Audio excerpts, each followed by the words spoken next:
Hello, my name's Matthew, and I'm an alcoholic. Yeah, sorry about my rock star entrance at the very last minute. Wow. I wanted to thank Sam and Lois Ann for being so flexible and helpful and getting me up here, and for the gourmet meal we had in your car on the way over here. You know, I get to do this a little bit. I get to move around the country a little and do these things. And I can tell you there's one tradition that we always maintain, and that's the tradition that says AA will never be organized. We're super good about that. But you guys pulled it off and helped me out. And I'm actually in the middle of moving my family from Long Beach, California to Seattle, Washington. I mean, I'm in the middle. When I get home tomorrow, I'm loading a van.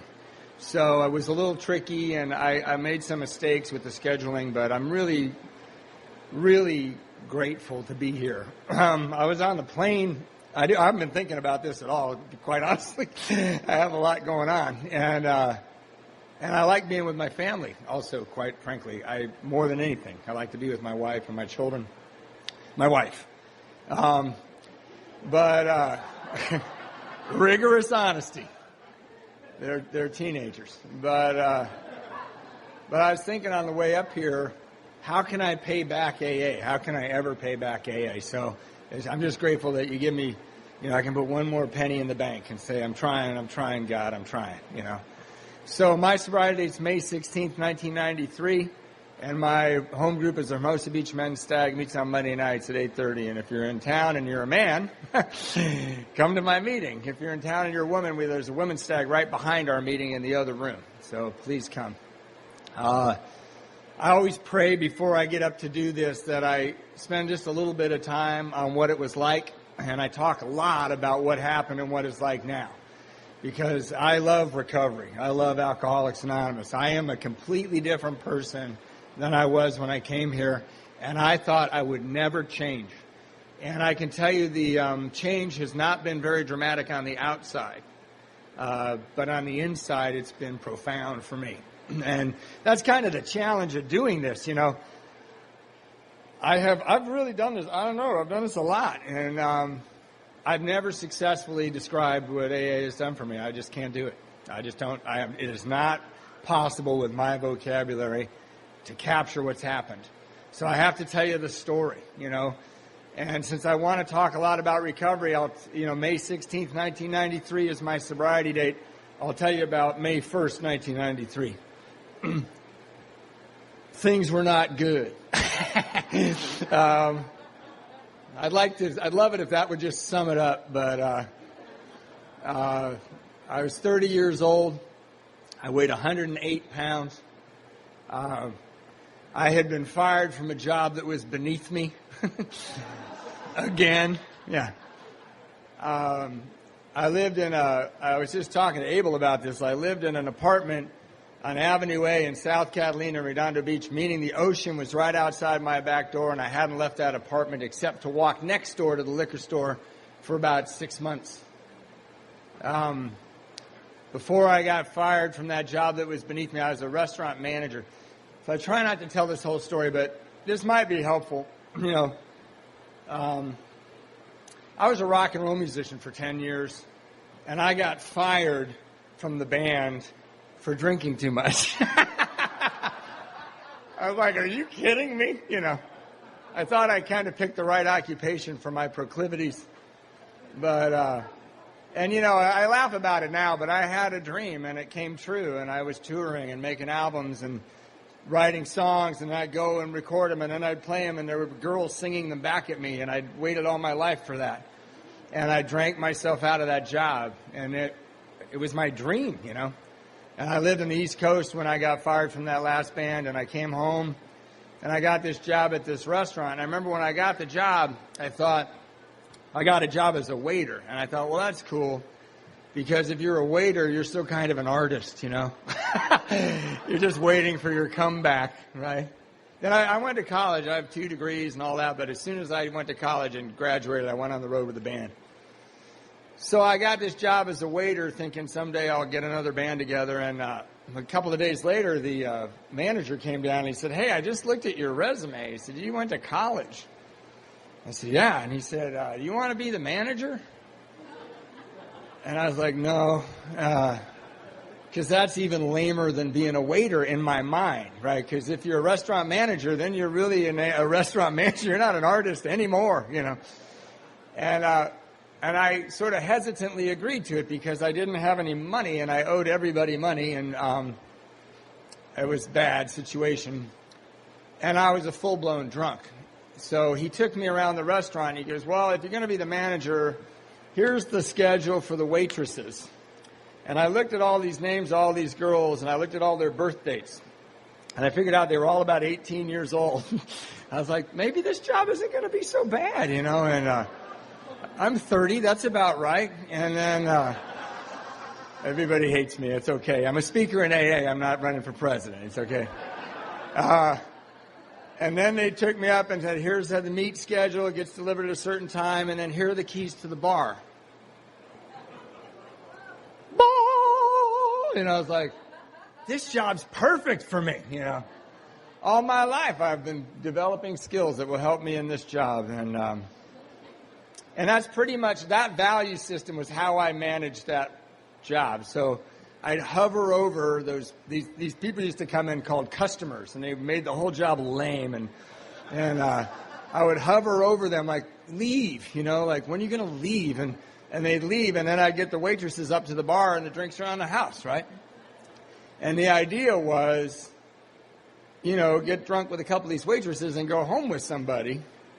But I'm alcoholic, and what normally happened, I mean, occasionally I did go home with somebody, but what normally happened was they'd come bopping up and go, hey, it's 2 a.m, and we just got an apartment, and there's a hot tub, and do you want to come over? And I'd go, why would we leave here?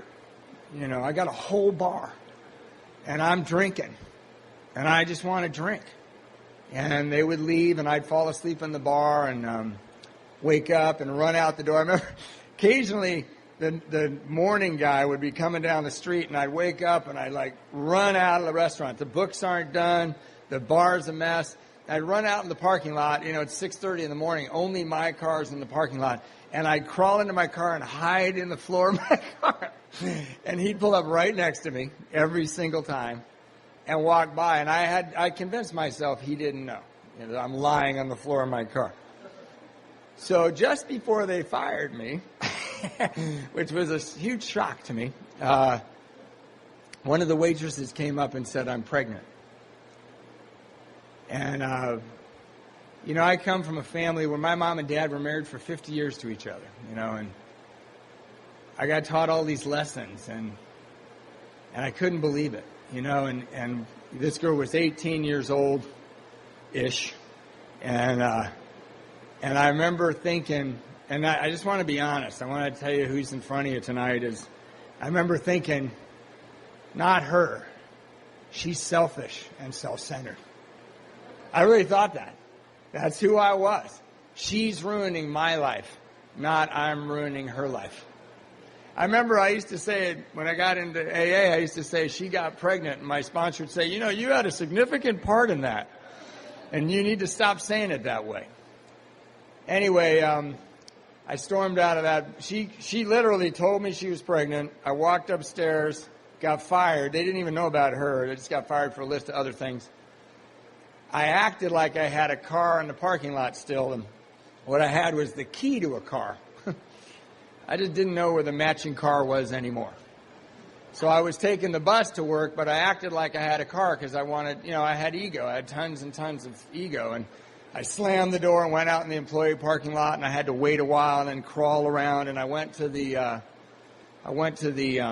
bus stop, and the bus stop, oddly enough, is right in front of the Hermosa Beach Alano Club, where my home group meets now. But I didn't know what an Alano Club was, and I didn't care. And there was also a school there, like a community center, and they taught young, mentally challenged or autistic or, you know, challenged young adults how to live on their own, like how to pay their bills and stuff. So I walk up there, I got snot coming out of my nose, I weigh about 112, I haven't quite hit bottom yet, and I walk up to the bus stop, and there's about 10 or 12 of these young adults who have, are overcoming their difficulties and living within their challenges, and I'm standing there, and that bus just can't come fast enough. I'm so humiliated that I just want to die. And I never lost a job like that. I used to be somebody. A year and a half before that, I was playing at CBGB's in New York, and now I'm here getting fired from Marie Callender's. I couldn't believe it. And this girl got pregnant, and she's not a nice person, I decided. And I'm standing at the bus stop, and I'm looking down Pacific Coast Highway, and I step out into the street to see if the bus was coming, and 10 mentally challenged people yelled, "Don't stand in the street! Don't stand in the street!" It scared the hell out of me. And I thought they saw a bus that I didn't see. Because about a week before that, I hadn't slept for a few days, and I walked out into my living room, and there was a police car parked in my living room. And I saw it, and I touched it, and I knew that it wasn't there. And I was standing at that bus stop, and these people were much better at waiting for a bus than I was. And I thought, maybe there's a bus coming, and I can't even see it. And I decided to go home and drink myself to death. About 2 miles from my house, my mother, who I dearly loved, was dying of cancer. I loved my mother. And during that time, that 6 or 8 months where I lived in there by myself, occasionally I would have a moment of clarity or a pause, and I would think, I'm going to call my mom. I want to go see my mom, And I'd call my mom up, and I'd say, "Mom, I'm going to come visit you." And I believed when I said that I was going to go see my mom, because I love and respect my mother. And I'm the youngest of 4 in an Irish Catholic family. And I love that. I love being Irish Catholic. And my mother was very tender with me. And my father, they taught me all sorts of great lessons. And I just thought they were the coolest people. And I would call her and say, "I'm going to come see you." And my mom would say the same thing every time. She would say, "That would be lovely, darling." Every single time I did that. And I would hang up the phone, and I would, if you put a gun to my head and said, "Are you going to go see your mom right now?" I'd say, "Of course I'm going to go see my mom. I just told her I'm going to come see her. She lives 2 miles away." And I would, sometime between hanging up the phone and getting dressed or walking to the door, I'd start thinking of all the warrants I had out for my arrest. And this teenage girl was pregnant, and I hadn't worked in a long time, and they were a little foggy on what I was doing, and I was thousands of dollars in debt, And I just think, I'm going to go see Mom, but first I'm going to have a drink. And once I had that thought, I couldn't unthink it. Once I thought I'm going to have a drink, I remember waking up some days thinking, don't drink.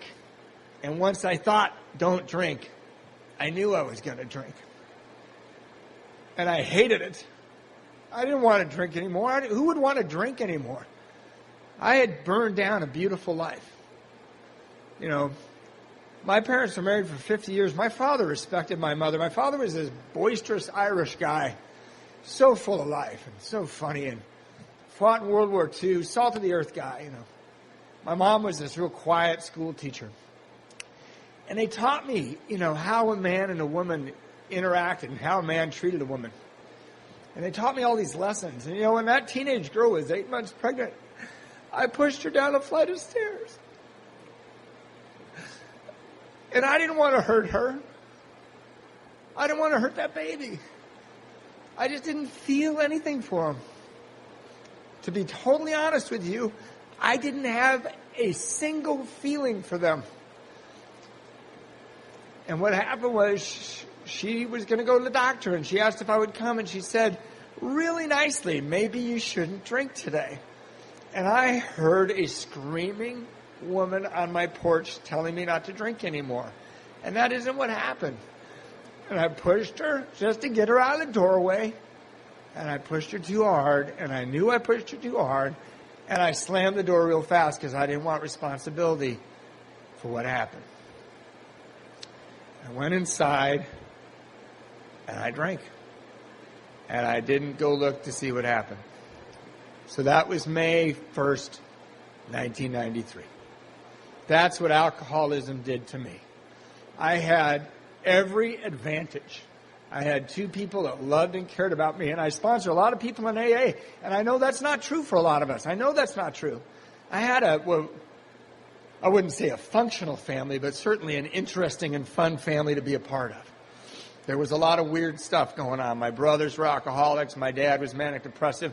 But I thought everybody was awesome because I was way later. I'm one of the few people that still thinks Catholics should not believe in birth control because I wouldn't be here if they did. I was born 7 years after my brothers and sisters. I was an Irish surprise is what my father used to call me.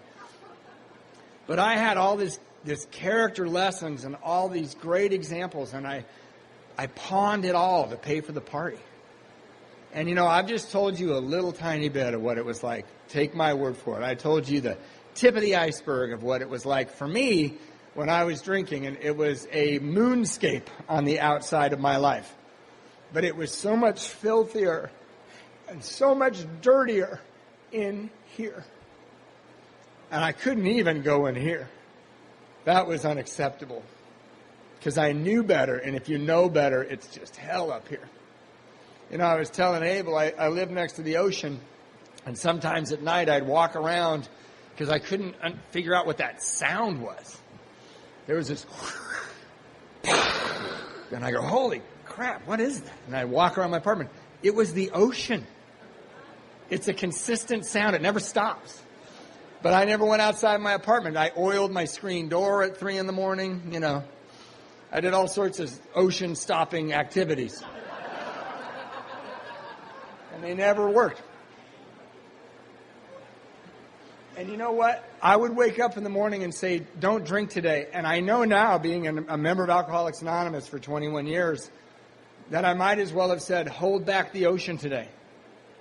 Go stop the Pacific from crashing on the beach. I had that much power over alcohol. So on May 14th or 13th, I don't really know when, my brother called, and he said it's Mother's Day, which I think is kind of, looking back now, remember when Bill called Henrietta Seiberling and she called Dr. Bob? Remember why he couldn't come? It was Mother's Day. He brought a potted plant home and he passed out under the table. And my brother called and said, it's Mother's Day, and we just want to make sure you show up because we think it's Mom's last Mother's Day. And I remember thinking, because I'm the youngest and I'm sick of all these people picking on me all the time, I remember thinking, why would he think I'm not going to show up? Maybe it was the 38 times I called my mom and said, I'm going to come visit you, and never went one single time. But I forgot about that the second I started drinking again. So I said, of course I'm going to come. Now, my brother was sober at this time about 14 years. He had ended up living in his car before he got sober. And he was my hero. He played the drums. And he looked like Paul McCartney. I thought he was the coolest guy on earth. And he said, I'll come get you because I know you're having car trouble. Because when you're Irish Catholic and your car trouble consists of, I have this key, I just don't know where the car is, that's car trouble. And we don't like to embarrass you, you know. Why would we bring out the big elephant in the living room? Let's just call it car trouble. So he came to get me, and on his way I was like, oh God, you know, looking around the apartment. I had a lot of explaining to do, you know. I had SWAT-proof blankets on the windows. Anybody have those? You know, they're going to stop the SWAT team. And that's conniving to get punky old me out of my apartment. I had all sorts of weird stuff going on there, bottles on the floor. I used to make collages at night. I'd rather not get into that. And I had dishes in the sink from the Reagan administration, you know, because I was a single guy. And my brother came, and I walked outside, and I remember the look on his face because I didn't know I weighed 108 pounds. Because what alcohol does to me is it takes a little bite. And I've been around here a long time, you know, and I think if alcohol took our happiness and our lives and all the worthwhile things in one big swoop, we'd all come to AA, right? Immediately. We'd all get sober. We'd all work the steps. We'd be so motivated. But alcohol took a bite, and I adjusted down. And it took another bite, and I adjusted down. And it took another bite. And pretty soon I was living in squalor, and I had no idea that I was living in squalor. It seemed like my life was the only real life there was. And my brother saw me, and he took me down to Mother's Day, and I still don't know. My sister actually tried to describe what that Mother's Day was like to me about 3 months ago. And it was awful. Apparently I said really inappropriate things, and I don't remember exactly because I'd been up all night drinking, and My brother took me home, and on the way home we got in a fight. And that was not unusual. Any other Irish Catholics, raise your hand? I know you're here. Okay. About half of you raised your hand. I appreciate that. But Irish people and Catholic people, with the way we get in fights, scream and yell at each other. Still neither of us knows what this fight was about. We scream and yell at each other, but it's like two swans on a lake, right? Swans are floating along, they blah, blah, blah, blah. Okay, see you at Thanksgiving. All right, see you later. That's how Irish people are. They're like, there's no big deal. Like, we yell at each other like we're going to kill each other. But this fight just got me. And I got out of my car. I think I was just so humiliated from every step of that last few months, and then seeing everybody. Whatever the reason was, I slammed the door, and I went inside, and I decided I wasn't going to lose this fight. And I waited for him to get home, and I think God took over. Because I picked up the phone, and I called my brother. He lived quite a ways away. And I started screaming at him. And I was laying out my reasons why I was right about whatever it was, And I would love to know, here's this dirt bag. I'm abusing women. I have a pregnant teenage girl across town. I can't get a job. I'm totally in debt. The police are after me. Drug dealers are after me. I haven't seen anybody in a long time. And I thought I had the moral higher ground. My brother was working a job, visiting my mom, had a house. But I thought, I'm going to win this based on my position. And I just screamed and yelled at him. And when I finally got done talking, it was not a discussion. I was yelling at him. I was standing, and the phone was on the floor, and I had the cord stretched up to my ear. And I ran out of steam, and he quietly said into the phone, Matthew, I think you have a problem with alcoholism. And what happened next, I believe, looking back on it, because I can't describe, I don't know why it happened, and I think I had a moment of grace. And my sponsor told me when I was newly sober that grace is an unwarranted gift. It's an undeserved gift. And it wasn't that my brother had said that. I'd heard that before from other people. But he said, I think you have a problem with alcoholism. And without me even thinking about it, without me premeditating in any way, out of my mouth came, of course I do. And I don't know why I said that. I can honestly tell you, I didn't think I was about to say that. I thought I was about to start lying again. And I remember what the carpet looked like in my apartment that moment. I remember the beige phone and the cord all stretched out.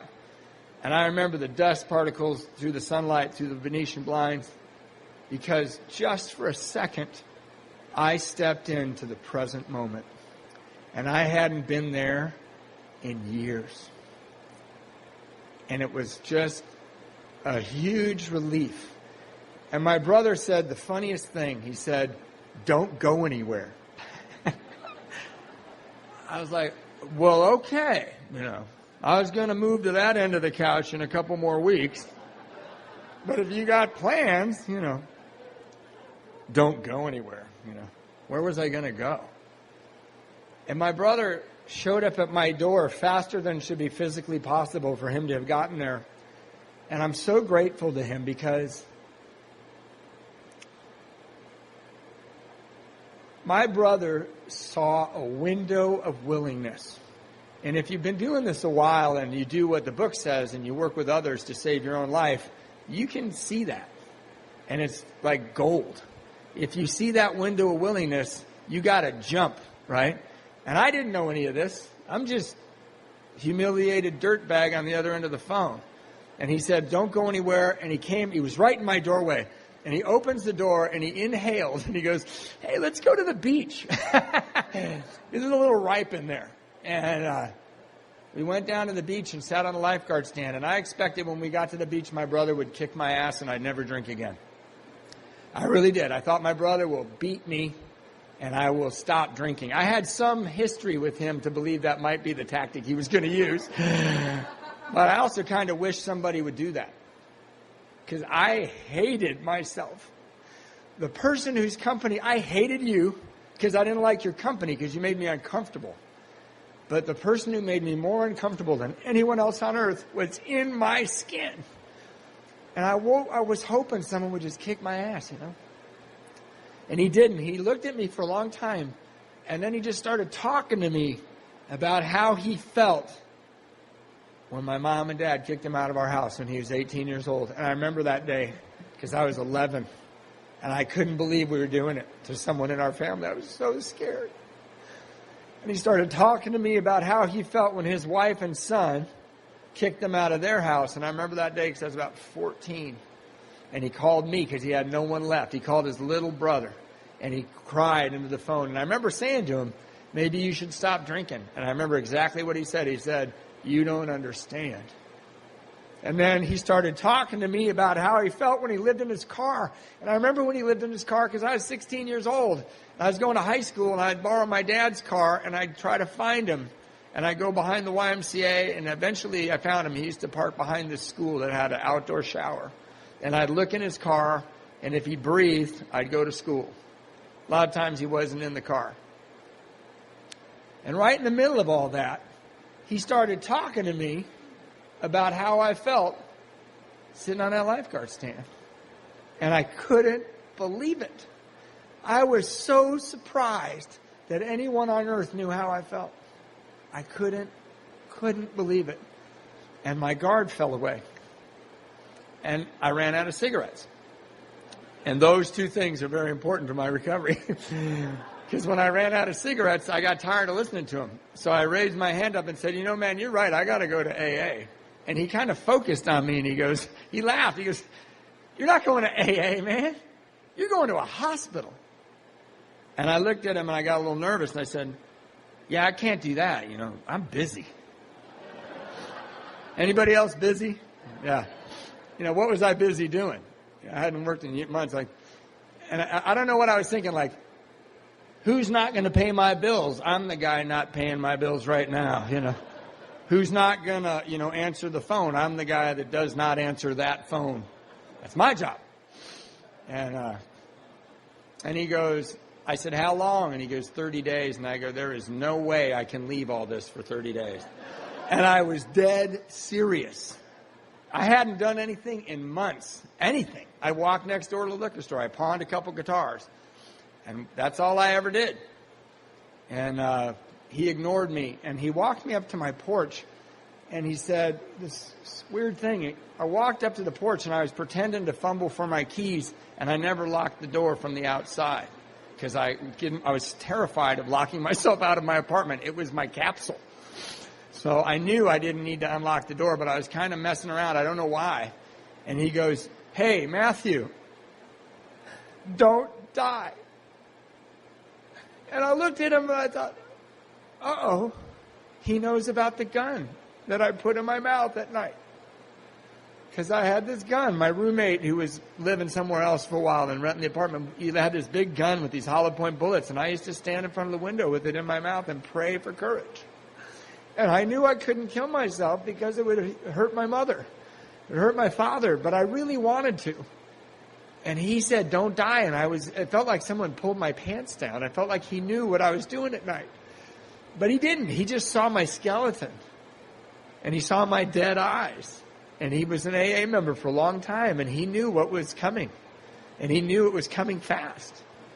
If you are 108 pounds and you're 5'10", you eventually have a heart attack from alcoholism. It's a fact. That's how you die. And on May 16th, 1993, the phone rang, and I had been up all night getting ready for rehab. You know, I'm not a slacker. You know, I'm a lot of things. And I answered it because I thought it was my brother, and it was this woman who said, hey, your baby was born today, and we've been looking all over for you. And I can honestly tell you, I had forgotten about that. And she said, can you come to the hospital? And I said, yes. And I ran outside with my key. And I was like, here, car, you know. And I had this horrible hangover, and it was a really bright, sunny day. Because I'd been up all night. I passed out by the phone. And I eventually did find my car, and it had a whole bunch of parking tickets on it. And I threw them in the back seat. And I got in my car, and it took forever to get it going. And I think this is such a great example of alcoholism. You know, alcoholism is a disease of selfishness and self-centeredness, right? We read it in the book. We see it at our meetings. We live it in our lives. But this is a great example. I drove to the hospital where I was born. Because that's where babies come from, right? they weren't there. And had I been paying attention, I would have known they weren't there. But I'm yelling at the poor volunteer nurse and all 108 scary pounds of me. And she kept saying, they're not here. You can get as mad as you want. There's nobody by that name here. And I went back outside and I leaned my head on my steering wheel and I remembered where they were. And I drove to the other hospital and I ran upstairs and I was running down the hall. And I turned into this hospital room and I was not prepared. I wasn't thinking. And I came around the corner and there was Anna. And, if any of you have ever seen a woman who's just had a baby, she looks a lot like a truck just ran her over. Like her hair's all messed up. And it's like a Picasso. Like her eyes are almost on the other side of her face. Her whole body just changed shape. And Anna looked like that. And I can honestly tell you, she never looked more beautiful to me ever than she did right then. And I wasn't prepared for that level of reality and that level of profound beauty. And she got out of bed and she was happy to see me. And the last time I saw her, I pushed her down a flight of stairs. And I forgot that I did that until she got out of bed. And she's coming at me and I'm like, oh my God, she's going to hug me. I don't want her to hug me. I'm a piece of filth. I don't want that coming near me. And she stopped. And I thought, oh God, great. And she turned and she reached into this glass sort of rectangular, thick plexiglass box, and she pulled out an angel of God named Phoebe Rose. And she handed me Phoebe Rose. And I would love to stand here in front of all you nice people and tell you that I had an awakening. I would love to tell you that I felt close to this baby. But I felt like dirt. I felt like trash. I felt worse than I've ever felt in my whole life. She was beautiful, and I was hideously ugly. I couldn't take it. I wanted to get as far away from them as I possibly could. And the first words out of my mouth in front of my daughter was a lie. And I said, everything's going to be okay. And I prayed as I backed away from them. I was in that room for a minute. And my prayer was, I hope these two women never see me again. Because I'm going to hurt them. It's what I do. And I'm not going to mean it, and I'm not going to care, because I got to put it back here in the pile of cuff stuff I don't care about. And I got out of there, and I was going home to the gun. Plan B. And my brother was standing on my porch. And he said, get in the car. My sponsor says the most spiritual words on earth are get in the car. And he threw me in his car and he took me to the hospital. Scariest day of my life was May 16th, 1993. Hands down, scariest day of my life. Walking into that place in Palm Springs. I didn't know those people. I didn't have my medicine. Second scariest day of my life was 30 days later. Walking out of that hospital. I only have these 40 friends. These are my best friends. We're going to be friends for life. My rehab friends. We are never, ever going to let each other down. Ever. I will know them. They are my blood brothers. And my brother picked me up and he drove me home. I had gained 47 pounds in the hospital. My body went, all right, no more vodka and donuts, And he dropped me off at my house and he said, another hilarious thing. He said, go to a meeting. And I remember thinking, these AA people are a little intense, Go to a meeting. I've been 30 days in a hospital. I got a brand new baby. I got a mother who's dying of cancer. I owe everybody. I got stuff to do. I got to get a job and cure cancer. I got a lot on my shoulders, And I lied. I lie, like first thing out of my mouth, lie. And I said, that's a great idea. That's what I'm going to do. And I walked up to my front door and I opened my door and somebody handed me a beer. Actually, it wasn't a beer. It was a Coors. Sorry. All you Coors drinks are going, what is he talking about? And I looked in there and they were snorting cocaine on my glass table. They were smoking pot in my kitchen. All my Olympic events were happening in there. And I hadn't had a visitor in a year. And there were 30 people partying in my apartment because that's the kind of people I hung around with. So I backed out and I put a beer on my porch and I ran away. Who here is in your first year of sobriety? Raise your hand if you're in your first year of sobriety. All right. I want to be totally honest with you. Welcome to Alcoholics Anonymous. I ran away not because I'd had a spiritual foundation in that hospital. I ran away not because I had a moment of clarity. I ran away for one reason and one reason only. I remember exactly what happened in my thinking. I was stunned that I had a beer in my hand. I hadn't had a beer in 30 days, and I couldn't believe my luck.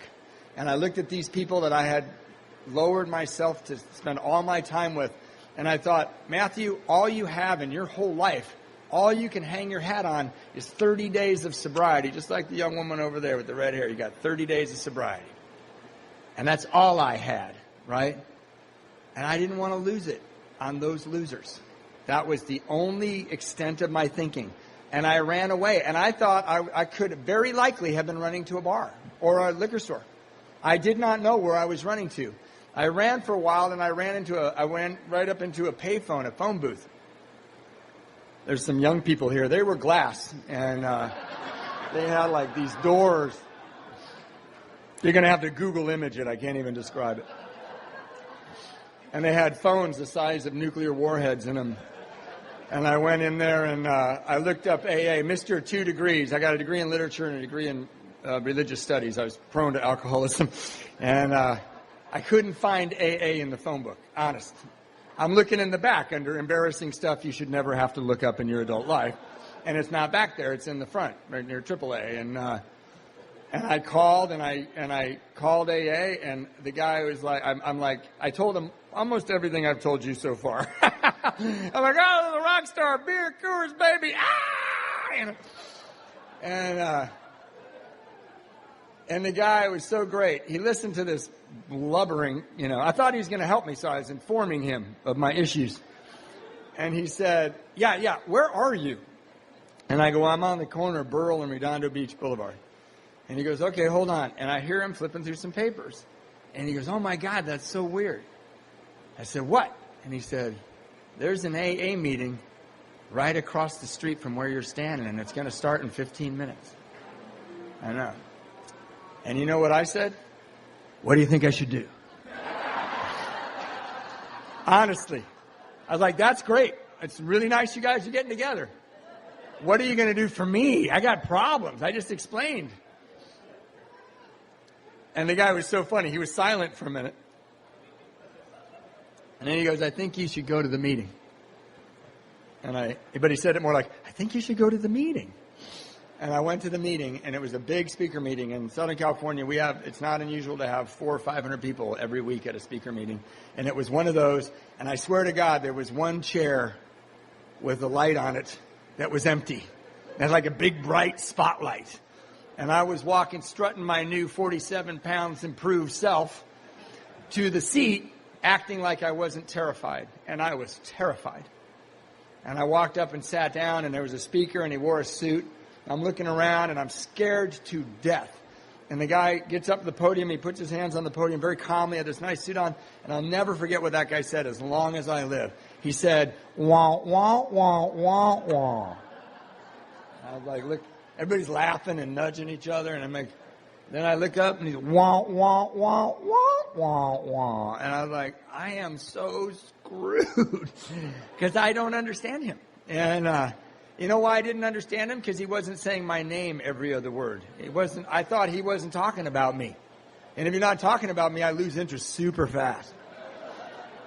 And I had issues and problems, and it was so loud up here. It was like, and I couldn't, whatever. And then at one point, he turned to these steps, and he goes, these are tools for living. And I go, oh, I heard that. So I read them.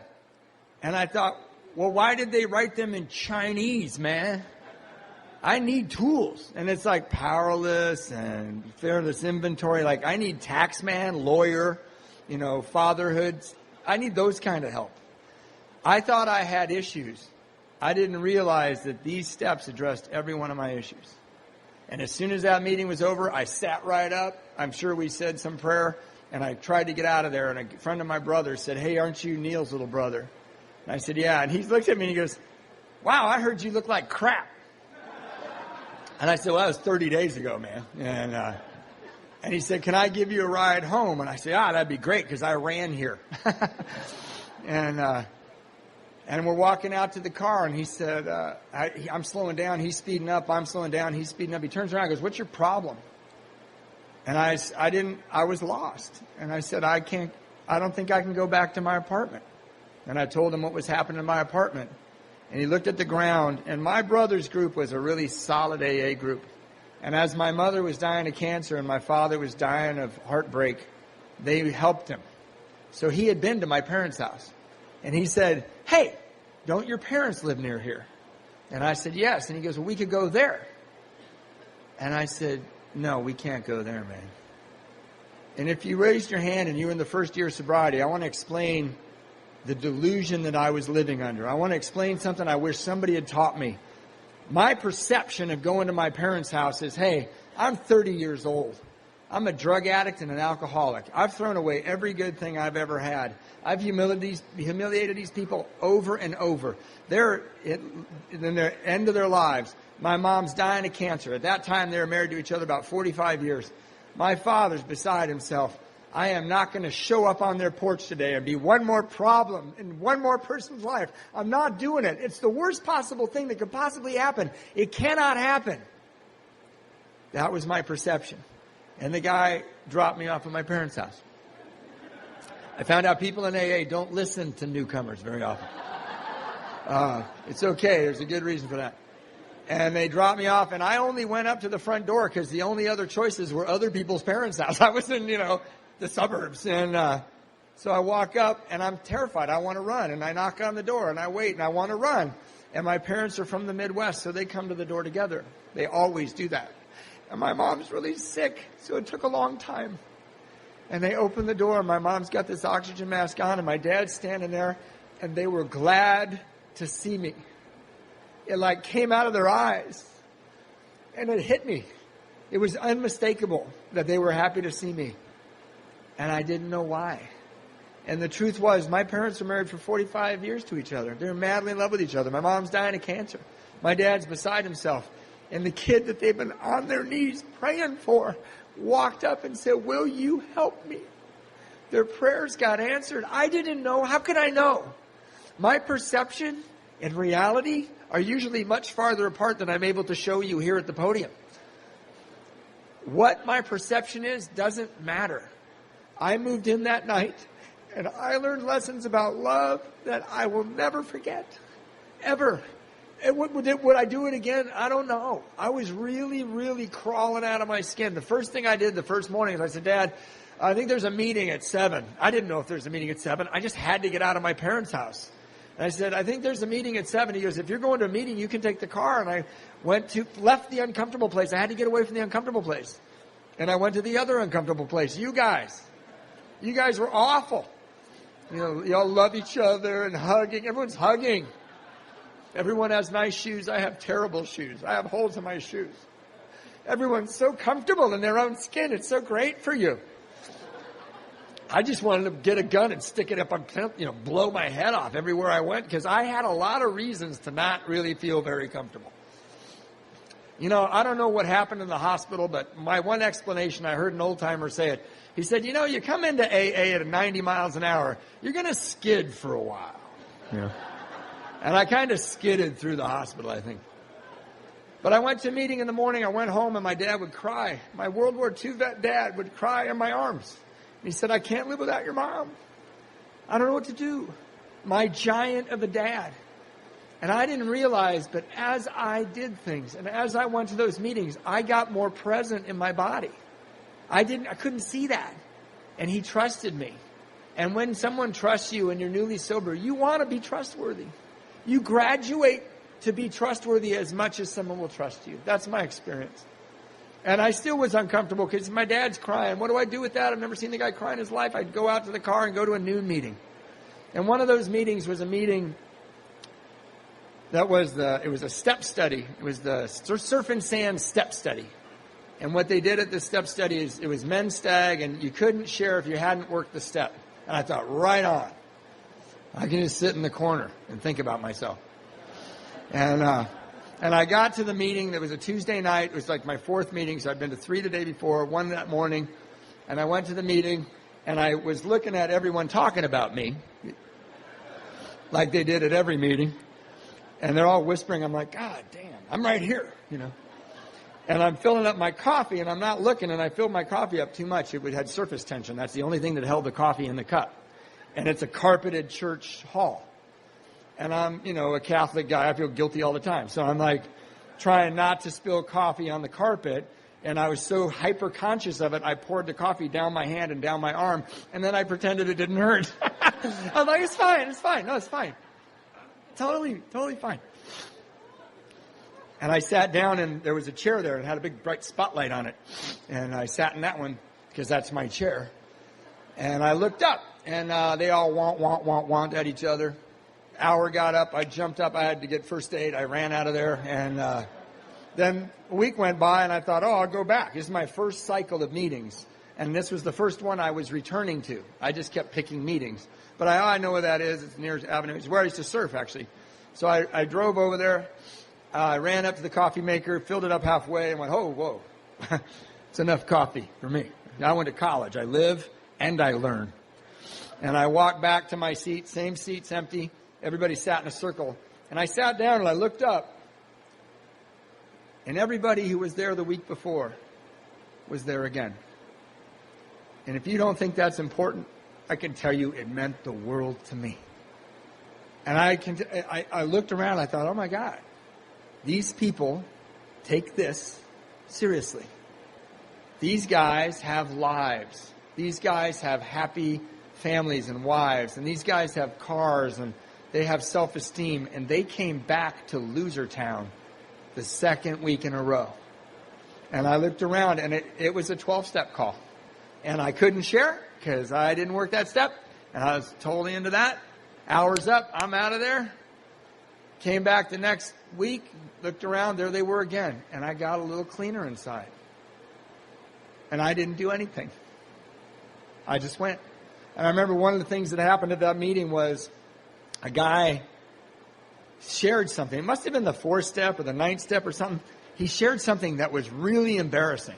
And he shared it rather casually. And I remember looking around thinking, this is going to be great. All these guys are going to jump all over this guy and embarrass him and give him a hard time. Because that's how I grew up. We call that Irish psychology, Like I remember when I was a kid, there was a girl in my class named Mary who had a glass eye. And my dad dropped me off for school one day and he goes, what's with that girl? And I go, Mary, she has a glass eye. And he goes, well, make fun of it. She'll get over it. So that's how my dad thought. And that's how I was raised. And I didn't do that because I loved Mary. I would never do that to her. But I couldn't wait for us to jump all over this guy. It was going to be great. Finally, some entertainment, at Loserville. And then another guy said, well, when I did that, I was wearing a duck outfit or whatever, He raised the game. And I was like, whoa. And then I looked and somebody else shared something else. And I watched something I had never seen or I had never recognized it. I watched spiritual love. And I didn't know what it looked like.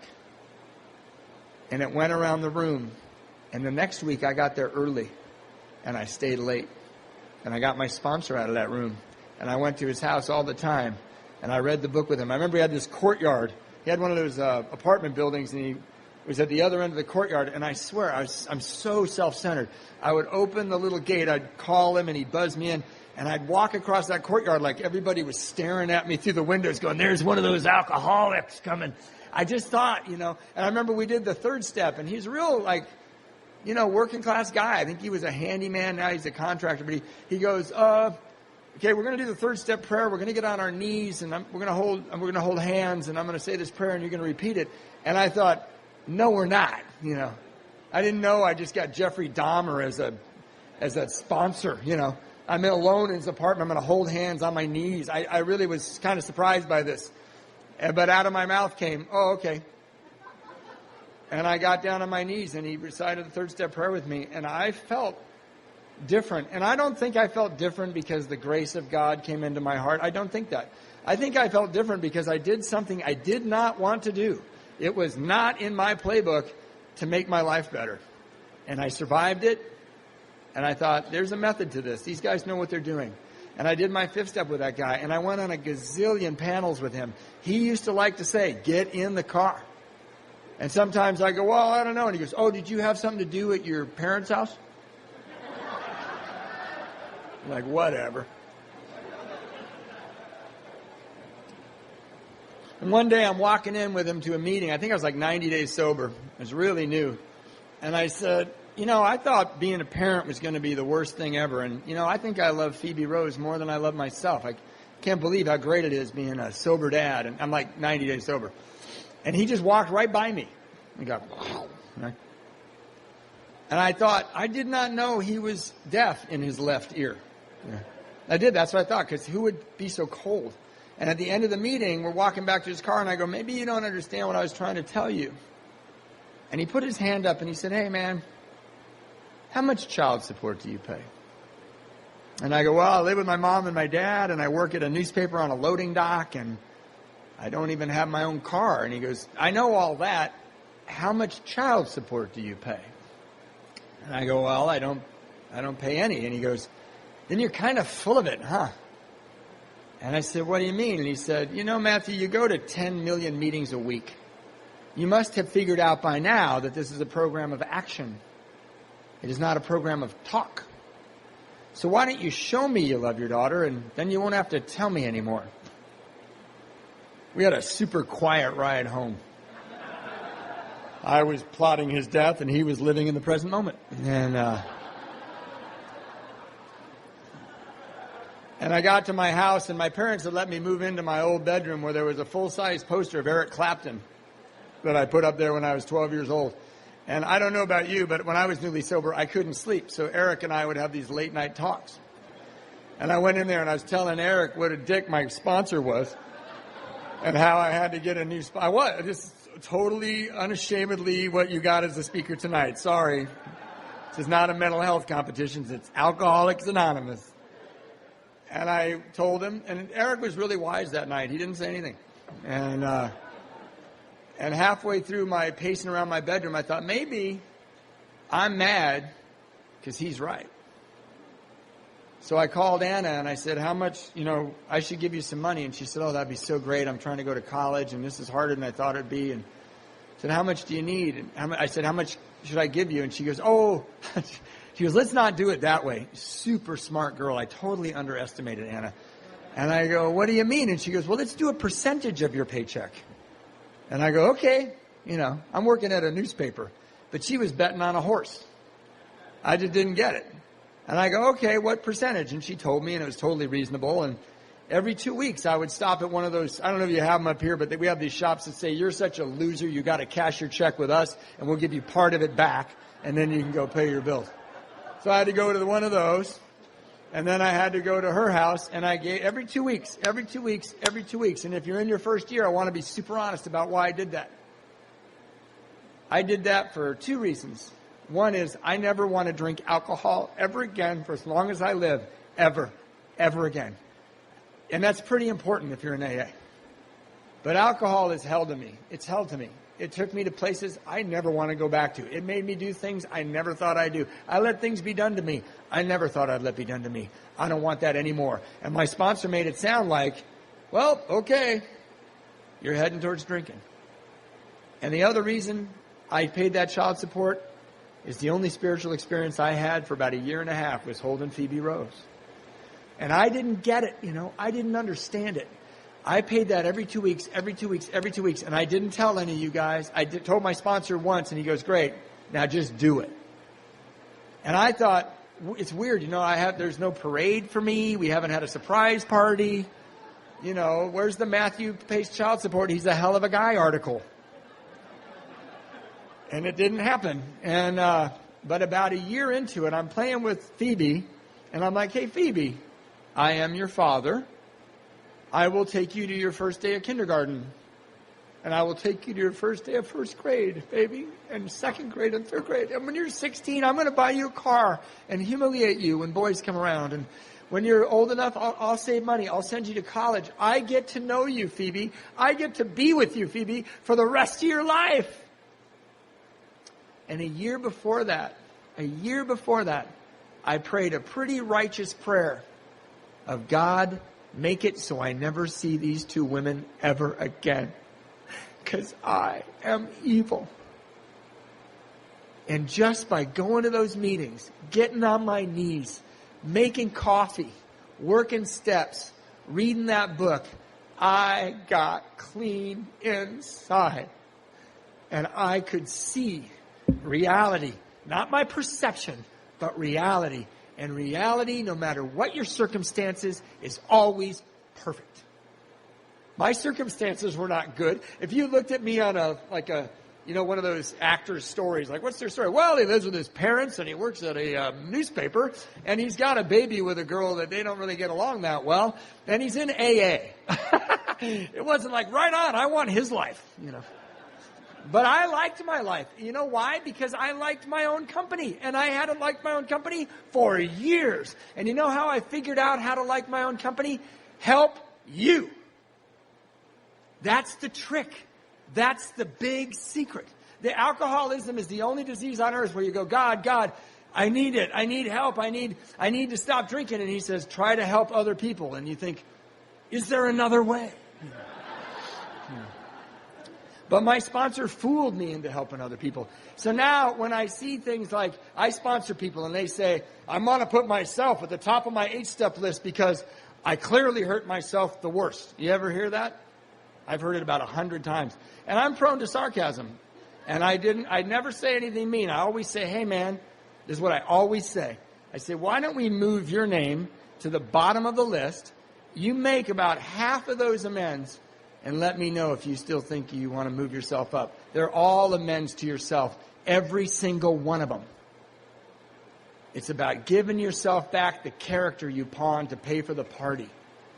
It's so simple.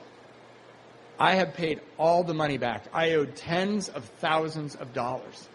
I have, by anybody's account, a charmed life. I met the woman of my dreams at a bus stop. It's a true story. I met her. I talked to her. 3 weeks later, we were engaged.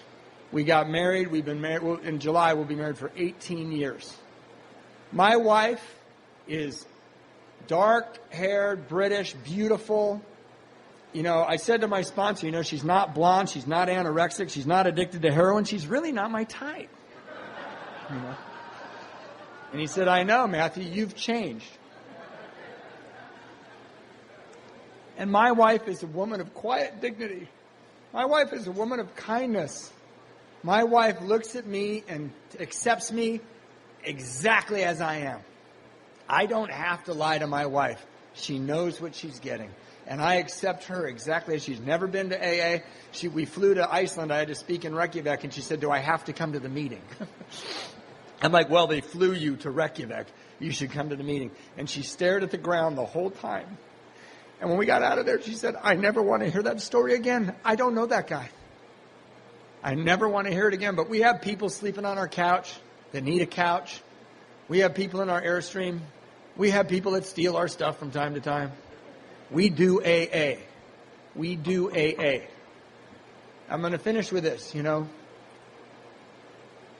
We lie to you in Alcoholics Anonymous in a couple of ways. If you're new, I'm going to tell you a couple of lies. Anybody here who's new, have somebody walk up to them and say, everything's going to be all right? That's a lie. That's like a big lie. But if you're even half a brain, you know that's not true. Hey, you've been a criminal and a dirtbag and a self-centered moron your whole life, but if you don't drink, everything's going to be great for you. Normal people have problems, but you will not have problems. It just doesn't make sense, right? And sometimes people come up to these podiums and they say, I got sober and now I'm the CFO of an airline and my kids went to Harvard and, everybody's beautiful and butterflies fly out of my butt. Don't they? Oh, I got here and wah! The roof came off. That has not been my experience. I have been on a trajectory, that is for sure. My mother died in my arms. She died in my arms. And I was clean. I was there when my other 2 kids were born. It's amazing. If you put the pregnant woman in the car and you go to the right hospital, it's a whole different experience. And I was there when my wife had a devastating stroke. And she's brain damaged and paralyzed now. Forever. So we had 5 years of beautiful travel all over the world. She worked for British Airways, had these great kids, and I found her on the floor 12 years ago, 13 years ago. Just changed forever. And I threw her in an ambulance, and I called my sponsor, and I called her mother in England, and I called my sister. And when I got to that hospital, we ended up going to one hospital, and then they airlifted us to another hospital. So I don't know how they found me, but when I walked into that waiting room after being in the surgery with her for hours, it was filled with the men from the Monday Night Men's Day. And they were shouting without saying a word that you will not walk through this by yourself. So everything is not going to be okay. But I can tell you honestly, I don't want a different wife. And I don't want my wife any different than she is.